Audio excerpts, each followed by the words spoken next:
We're empty nesters and our children aren't living in the home anymore, and we both love children so much and wanted to be more active with kids in the community.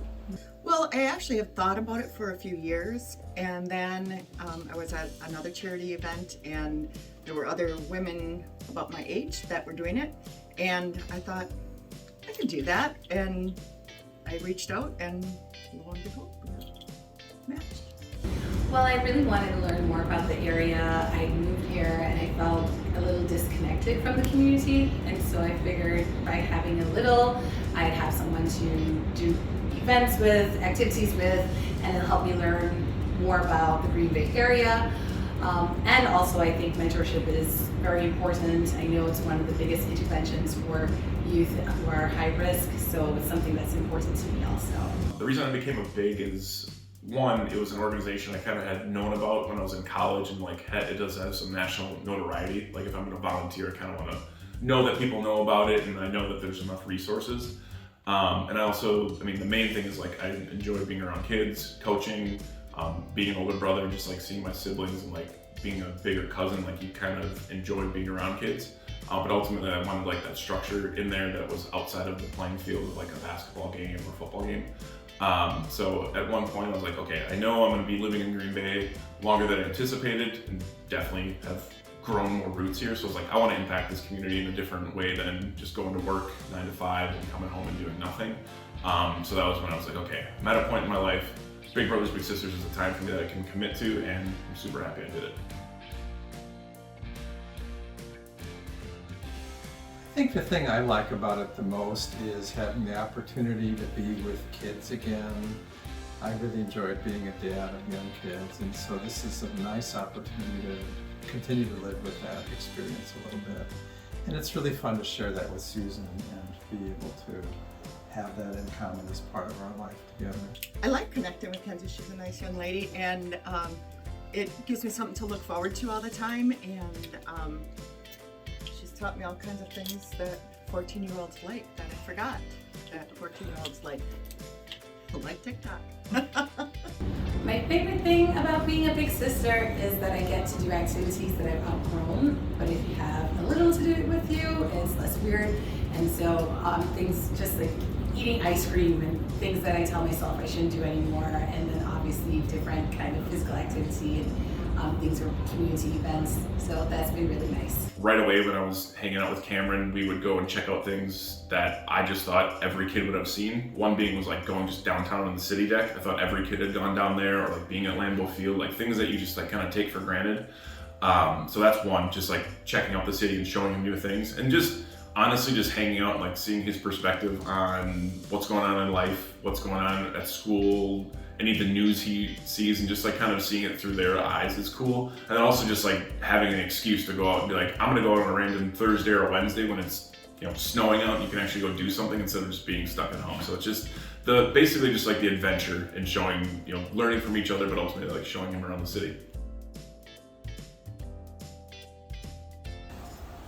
Well, our experience has been that it's pretty flexible. Our little likes to be with us and asks to be with us, more. So we have to set some, limits around our schedule, but it's pretty flexible. And you can be with the the child in the school if you want, or in your home, or go out in the community. So there's a lot of flexibility to work it around your schedule and your availability.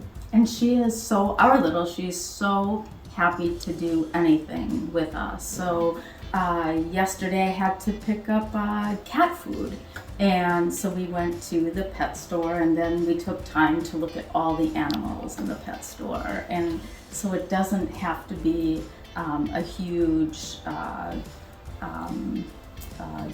a community event that you go to. She can just be part of our lives. She cooks with us, we bake things, we play games, we do crafts.